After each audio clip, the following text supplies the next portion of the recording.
Arrêtez-vous un instant, car cette histoire a commencé dans un manoir rempli de travailleurs que personne ne voyait. Cette soirée était censée être une célébration. Au lieu de cela, un seul acte cruel révéla une vérité dissimulée derrière des sourires impeccables. Une jeune femme de ménage fut humiliée devant des centaines d'invités.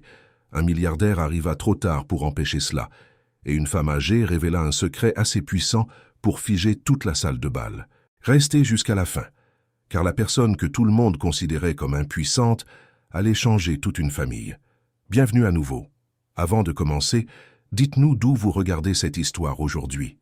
Écrivez votre pays dans les commentaires et abonnez-vous pour découvrir davantage d'histoires comme celle-ci.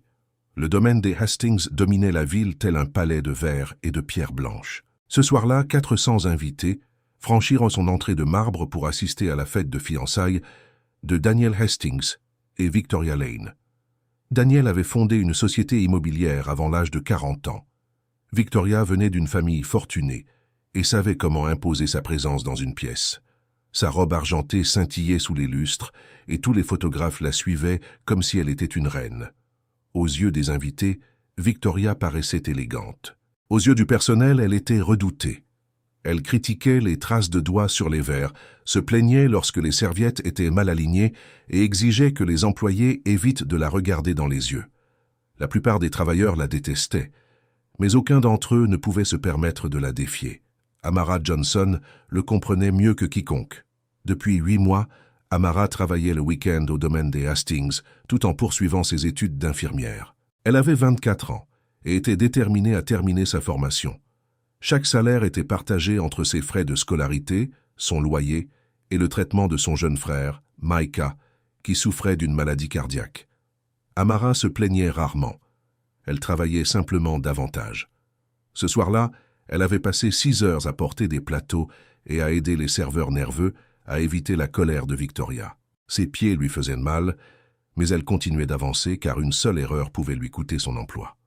Vers 22 heures, Victoria rassembla les invités près du grand escalier pour exhiber sa bague de fiançailles. Des rires s'élevèrent, tandis qu'elle tendait la main sous les lumières. Amara s'approcha avec un plateau de boissons pétillantes, avec l'intention de passer derrière le groupe. À cet instant, un invité recula sans regarder. Son épaule heurta le plateau. Un verre s'inclina et une petite éclaboussure atteignit la partie inférieure de la robe de Victoria. La tache n'était pas plus grande qu'une pièce de monnaie. Pourtant, Victoria la fixa comme si Amara venait de détruire toute la soirée. « Qu'avez-vous fait » exigea-t-elle. Les conversations les plus proches cessèrent aussitôt. Amara abaissa le plateau. « Je suis désolée, mademoiselle Lane. Quelqu'un a reculé et je n'ai pas pu m'écarter à temps. Je peux aller chercher un chiffon. » L'expression de Victoria se durcit. « Vous vous attendez à ce que je croie qu'il s'agissait d'un accident ?»« Oui, madame. Je ne voudrais jamais... »« M'humilier ? Ruiner une robe conçue spécialement pour ce soir ?» Amara sentit tous les invités se tourner vers elle. « Je vous en prie, laissez-moi réparer cela. » À côté de l'escalier se trouvait une exposition rendant hommage au grand-père de Daniel, comprenant des photographies, des trophées de polo et une ancienne cravache d'équitation. Des employés avaient ouvert la vitrine pour permettre à un photographe de prendre des clichés. Victoria tendit la main à l'intérieur et saisit la cravache. Plusieurs personnes poussèrent un cri de surprise, mais personne ne bougea. « Les gens comme vous ne comprennent que les conséquences, » déclara Victoria. Amara recula. « Mademoiselle Lane, je vous en prie. » Victoria leva la cravache et frappa une fois le dos de l'uniforme d'Amara. Le claquement traversa la musique. Amara trébucha contre la rampe de l'escalier. Le plateau tomba, dispersant des morceaux de cristal sur le sol de marbre. Pendant une seconde insupportable, la salle de bal devint totalement silencieuse. Amara regarda autour d'elle, espérant que quelqu'un viendrait l'aider. Mais les invités se contentèrent d'observer. Certains semblaient horrifiés, d'autres curieux, et plusieurs tenaient déjà leur téléphone levé. Le visage d'Amara brûlait d'humiliation. Elle voulait partir, mais la peur la maintenait sur place. Perdre cet emploi pouvait retarder le traitement de Micah. Victoria leva de nouveau la cravache. Les portes principales s'ouvrirent. Daniel Hastings entra, vêtu d'un manteau sombre, après avoir participé à une réunion d'urgence. Il fit 2 pas dans la salle de bal avant de s'immobiliser. Son regard passa des verres brisés à Amara, puis à la cravache que Victoria tenait dans sa main. « Posez cela, dit-il. » Sa voix n'était pas forte, mais elle traversa toute la pièce. Victoria se retourna et força un sourire. « Daniel, enfin.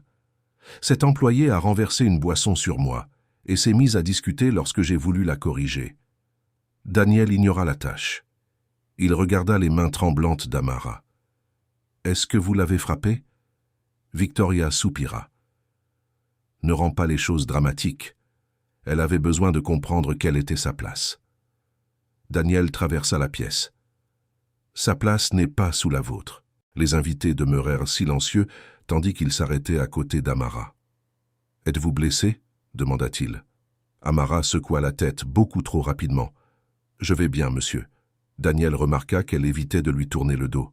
« Vous n'allez pas bien, répondit-il avec douceur. Puis il se tourna vers la sécurité. « Appelez le médecin et faites évacuer cette zone. » Victoria éclata de rire. « Tu interromps notre fête de fiançailles pour une femme de ménage ?» Daniel lui fit face. « Je mets fin à la cruauté dans ma propre maison. »« Elle a abîmé ma robe, répliqua Victoria. « Tout le monde nous regarde parce qu'elle a provoqué une scène. »« Non, répondit Daniel. Tout le monde vous regarde parce que c'est vous qui avez provoqué cette scène. » Un murmure parcourut la foule. Les amis de Victoria s'éloignèrent d'elle. D'autres invités abaissèrent leur téléphone, comprenant que les enregistrements risquaient de les montrer comme des témoins restés silencieux. Puis le bruit d'une canne résonna sur le sol. Eleanor Hastings se leva de son fauteuil près de la cheminée. À 82 ans, la grand-mère de Daniel était une petite femme aux cheveux argentés, respectée par tous ceux qui connaissaient l'histoire de la fortune des Hastings. Elle était restée silencieuse, mais ses yeux n'avaient jamais quitté Amara. « Daniel, déclara Eleanor, avant que quiconque ne quitte cette pièce, tout le monde doit entendre quelque chose. » Victoria croisa les bras. « Ça est une affaire privée. » Eleanor la regarda directement. « Vous l'avez rendue publique lorsque vous avez traité une autre personne comme si la dignité appartenait uniquement aux riches. » La salle de bal s'immobilisa. Eleanor se dirigea vers Amara et lui tendit la main. Amara hésita puis l'accepta. « Il y a 63 ans, commença Eleanor, je me tenais dans un manoir semblable à celui-ci, vêtu d'un uniforme de domestique. J'avais 17 ans, j'étais devenue orpheline depuis peu, et je subvenais aux besoins de ma jeune sœur. Pendant un dîner, j'ai renversé du thé sur la robe d'une femme influente. Elle m'a humilié devant ses invités et a affirmé que les gens comme moi devaient être reconnaissants, quel que soit le traitement qu'on leur infligeait. » Daniel fixa sa grand-mère. Il n'avait jamais entendu cette histoire.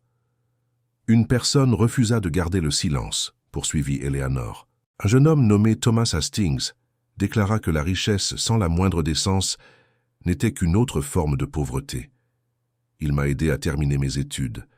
Des années plus tard, il est devenu mon mari. » Des murmures se propagèrent parmi les invités.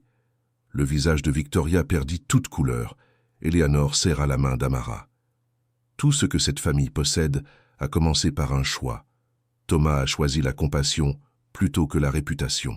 Ce soir, Daniel doit décider si notre nom représente encore ce en quoi son grand-père croyait. » Daniel regarda Amara, puis la femme qu'il avait prévu d'épouser.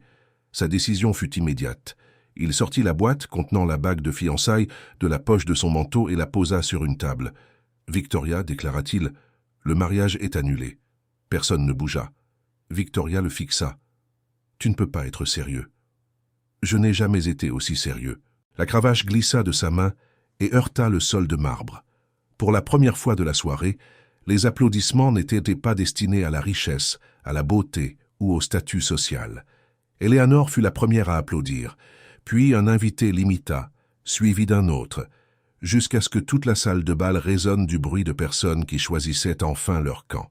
Amara resta debout aux côtés de Daniel et Eleanor, bouleversée, sans savoir que cette terrible soirée venait d'ouvrir la première porte menant vers un avenir qu'elle avait cessé de s'autoriser à imaginer. Le médecin examina Amara dans une bibliothèque silencieuse, pendant que la fête se désagrégeait à l'extérieur. Amara le remercia, puis demanda immédiatement si elle pouvait terminer son service. Daniel la regarda avec stupéfaction. « Terminez votre service ? J'ai besoin de ces heures, » répondit-elle. « Et je ne veux pas que les autres employés soient obligés de tout nettoyer seuls. Vous avez été agressé dans cette maison. Je sais, Mais le rendez-vous de mon frère est prévu pour la semaine prochaine. Perdre un salaire a des conséquences. Eleanor s'assit près d'elle. Comment s'appelle votre frère? Micah. Quel âge a-t-il?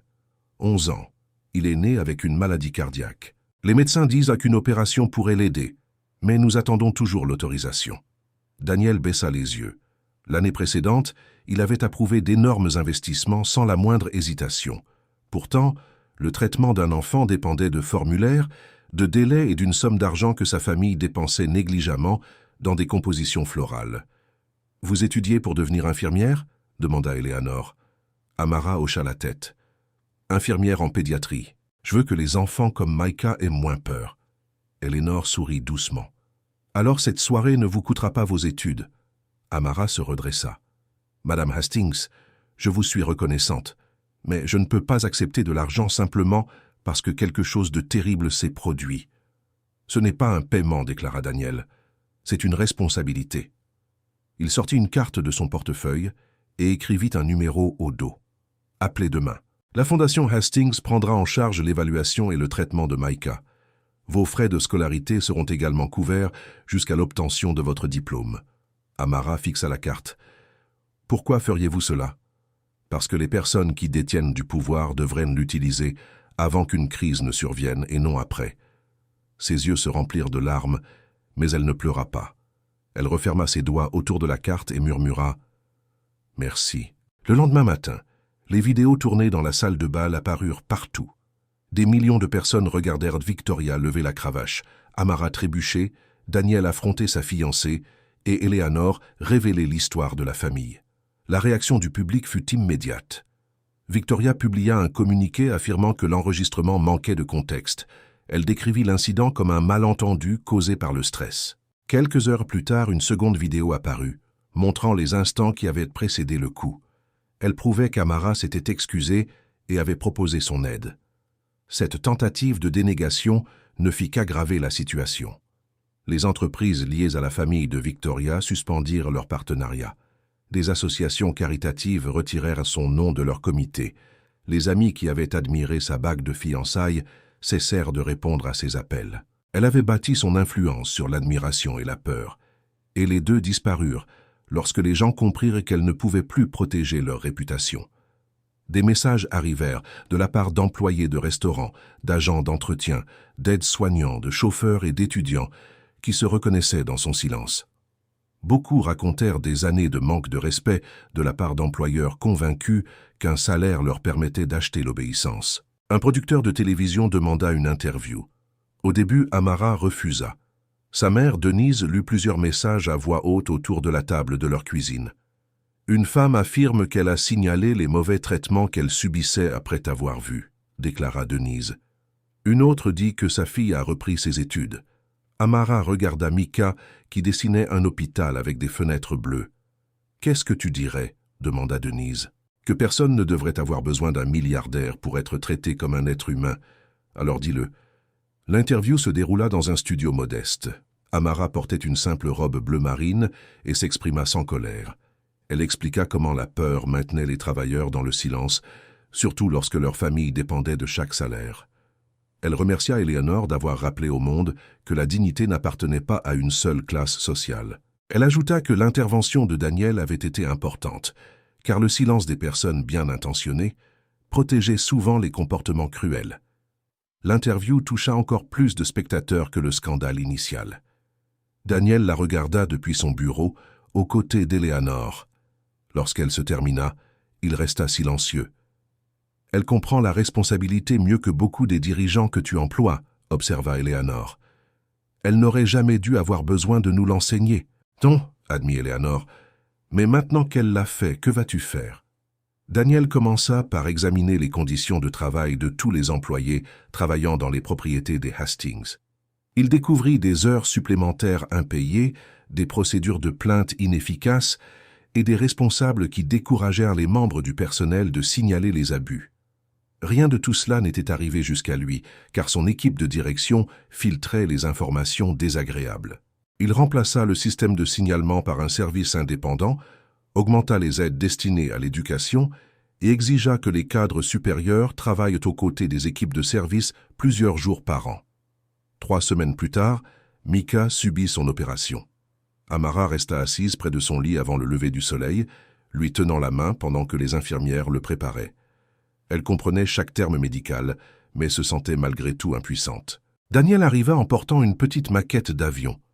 Je me suis dit qu'il aurait peut-être besoin de quelque chose à construire pendant sa convalescence, expliqua-t-il. Mika le regarda avec sérieux. « Est-ce que c'est vous, le milliardaire ?» Daniel jeta un regard vers Amara. « Certaines personnes m'appellent comme ça. Vous avez vraiment annulé un mariage parce que quelqu'un avait fait du mal à ma sœur ?»« Oui. » Mika hocha la tête. « Bien. » Amara éclata de rire pour la première fois depuis plusieurs semaines. L'opération dura 5 heures. Daniel attendit avec la famille, malgré les appels répétés provenant de son bureau. Lorsque le chirurgien annonça enfin que tout s'était bien passé, Denise couvrit son visage et se mit à pleurer. Amara serra sa mère dans ses bras, puis se tourna vers Daniel. « Vous êtes resté. Je vous avais dit que je resterais. » Leur amitié se développa lentement après cette journée. Daniel ne lui imposa jamais aucune pression, et Amara ne le traita jamais comme un héros. Elle remettait en question ses certitudes, interrogeait les priorités de sa fondation et lui rappelait que les dons généreux ne pouvaient pas remplacer des systèmes équitables. Il l'écoutait. Ils se retrouvaient pour boire un café après les cours d'Amara. Il lui raconta qu'il avait grandi sous le poids d'attentes qui valorisaient davantage la réussite que le bonheur.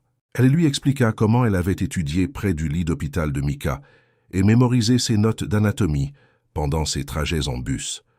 Leurs vies avaient été différentes, mais tous les deux comprenaient ce que signifiait porter des responsabilités. Éléanore remarqua le changement avant que l'un ou l'autre ne l'admette.